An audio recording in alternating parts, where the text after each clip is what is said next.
So welcome guys to another episode. This is the second episode of the productivity series. So if you haven't watched the first one yet, make sure you watch the first one. I will leave a link down in the description below and also above. So most of us aren't productive like we want to be. Mainly it's because of two reasons. One is because of a bad habit we have, and two, most of us are reactive rather than being proactive. So what exactly is being reactive and proactive? Reactive എന്ന് പറയുന്നത് actually നമ്മൾ ഒരു പ്രോബ്ലത്തിനായിട്ട് respond ചെയ്യുന്നതാണ്. Finding solution to a problem is reactive. But proactive means is a focusing on your target, focusing on your goal and working for your goal.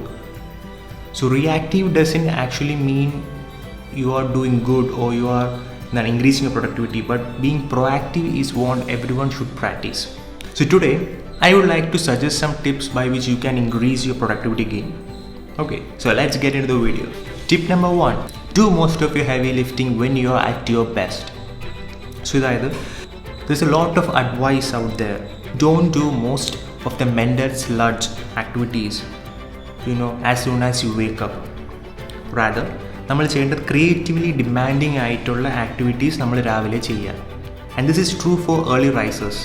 പക്ഷേ night owls ആയ ആൾക്കാർക്ക്, അതായത് ലേറ്റായി എണീച്ച് രാത്രി കുറേ നേരം സ്പെൻഡ് ചെയ്യുന്ന ആൾക്കാർ this may not be helpful.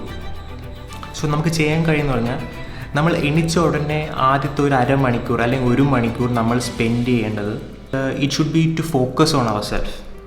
അതായത് spend on activities that makes you happy, or spend on activities like meditating or going for a walk, going for a run.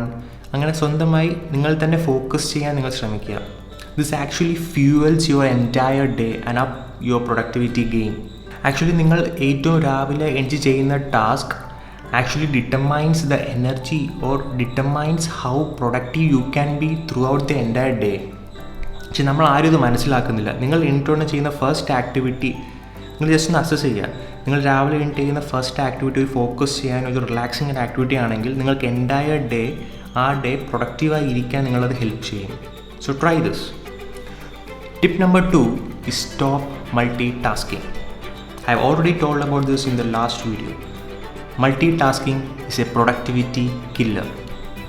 So there are actually some studies which suggest this.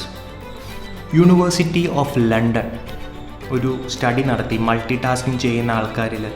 So അവർ കണ്ടുപിടിച്ചതെന്ന് പറഞ്ഞാൽ the finding was multi tasking ചെയ്യുന്ന ആൾക്കാരിൽ IQ drop by 15 points. So അത്ര detrimental എഫക്റ്റാണ് multi ടാസ്കിങ്ങിന് actually നമ്മളുടെ ശരീരത്തിലുള്ളത്. Need more evidence?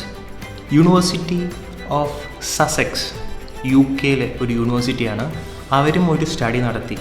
അവർ സ്റ്റഡി നടത്തിയത് മൾട്ടി ടാസ്കിങ് ചെയ്യുന്ന ആൾക്കാരിൽ ഗ്രേ മാറ്ററിൽ, ബ്രെയിനിലെ ഒരു ഭാഗമാണ് ഗ്രേ മാറ്റർ എന്ന് പറയുന്നത്, അതിൽ എഫക്റ്റ് ചെയ്യുന്നുണ്ടോ എന്നാണ്.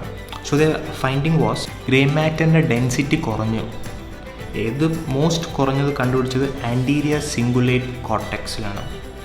Anterior cingulate cortex a part of a brain. Actually അത് കൺട്രോൾ ചെയ്യുന്നത് നമ്മളെ ഇമോഷൻസ്, നമ്മളെ ഇമോഷണൽ കൺട്രോൾ, നമ്മൾ ഡിസിഷൻ മേക്കിംഗ് എബിലിറ്റി, ഇതെല്ലാം കൺട്രോൾ ചെയ്യുന്ന ഭാഗമാണ് ആൻറ്റീരിയർ സിംഗുലേറ്റ് കോർട്ടെക്സ്. സോ നമ്മൾ മൾട്ടി ടാസ്കിങ് ചെയ്താൽ ഈ ഏരിയയിലെ ഗ്രേ മാറ്റർ 15% കുറയും. അതായത് ഈ പാർട്ട് ഓഫ് ബ്രെയിൻ കൺട്രോൾ ചെയ്യുന്ന ആക്ടിവിറ്റീസിലെല്ലാം നമ്മളുടെ എഫിഷ്യൻസി കുറയും. സോ നമുക്ക് decision making ability won't be proper. So ഇത്രയധികം എഫക്റ്റാണ് മൾട്ടി ടാസ്കിങ് നമ്മുടെ ശരീരത്തിലുള്ളത്. So make sure you stop multi tasking right away. What we should do is focus on one task at a time. Finish the task, give it 100% concentrate, finish the task, and then move on to the next task. So that's a smart thing to do. Hope you guys will do this, okay? And tip number 3 is prepare a to-do list. I just always do this. Before I go to sleep, I spend 10 or 15 minutes and prepare a to-do list. ഞാൻ actually to list create ചെയ്യുന്നത് എൻ്റെ Google കലണ്ടറിലാണ്, അല്ലെങ്കിൽ ചിലപ്പോൾ നോഷനിലും create ചെയ്യാറുണ്ട്. So how is it helpful? നിങ്ങൾ to do list create ചെയ്യുമ്പോൾ നിങ്ങൾ actually പിറ്റേ ദിവസം എണീക്കുമ്പോൾ നിങ്ങൾക്ക് ഏത് വർക്കാണ് ആദ്യം ചെയ്യേണ്ടത് അല്ലെങ്കിൽ ഏത് ടാസ്ക്കാണ് ആദ്യം ചെയ്യേണ്ടതെന്ന് നിങ്ങൾക്ക് കൺഫ്യൂസ്ഡ് ആകത്തേയില്ല. നിങ്ങൾ ടു ഡു ലിസ്റ്റ് ചെയ്ത് നിങ്ങളുടെ കയ്യിലുണ്ട് എന്താണ് ഇന്ന് ചെയ്യേണ്ടത്, ഓരോ ടാസ്ക് കഴിയുമ്പോൾ എന്തൊക്കെയാണ് അടുത്തത് ചെയ്യേണ്ടത്. It's already with you. So it's so helpful and it also saves you a lot of time. And also നിങ്ങൾ അടുത്ത ഡേ ഒരു ടു ഡു ലിസ്റ്റ് ഇല്ല എന്നുണ്ടെങ്കിൽ you will be confused. Okay, ഞാൻ ഒരു വർക്ക് വരണം, അടുത്ത ഇനി ഇത് ചെയ്യണോ അതോ മറ്റേത് ചെയ്യണോ, you will be always confused, right? So ഒരു ടു ഡു ലിസ്റ്റ് ഉണ്ടെങ്കിൽ നിങ്ങൾക്ക് കൺഫ്യൂഷനില്ല, day will be smooth. Okay, and you productivity also just like be amazing.